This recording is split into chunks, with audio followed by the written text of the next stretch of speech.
தினமலர் நாளிதழுடன் நியூஸ்7 தமிழ் தொலைக்காட்சி இணைந்து நடத்திய கருத்து கணிப்பு தொகுதிக்கு 1000 பேரிடம் மேற்கொள்ளப்பட்டது. மாதிரி தேர்தல் போல் இந்த கருத்து கணிப்பு நடத்தப்பட்டதாக நியூஸ்7 தமிழின் நிர்வாக ஆசிரியர் தில்லை தெரிவித்துள்ளார். ஒரு மாதிரி தேர்தல் அப்படி நடத்த வேண்டும். அதாவது இரண்டு தரப்பு நிறுவனங்களும் முதலிலே இது குறித்து முடிவெடுக்கும் பொழுது என்ன சொன்னார்கள் என்றால், இதை ஒரு ரேண்டம் சாம்பிள்ஸாக நம்ம எடுக்கக்கூடாது. நம்மளுடைய கருத்துக்கள் எந்த வகையிலும் இதில் திணிக்கப்பட்டு விடக்கூடாது.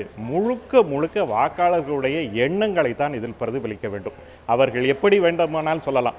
இந்த கருத்து கணிப்பு எடுத்திருக்கும் பொழுது இன்னும் அஇஅதிமுகவில் தேர்தல் அறிக்கை வெளியிடப்படவில்லை. பல்வேறு முக்கிய தலைவர்கள் எல்லா பகுதிகளுக்கும் இன்னும் செல்லவில்லை. ஒரு சில இடங்களுக்கு சென்றிருக்கிறார்கள்.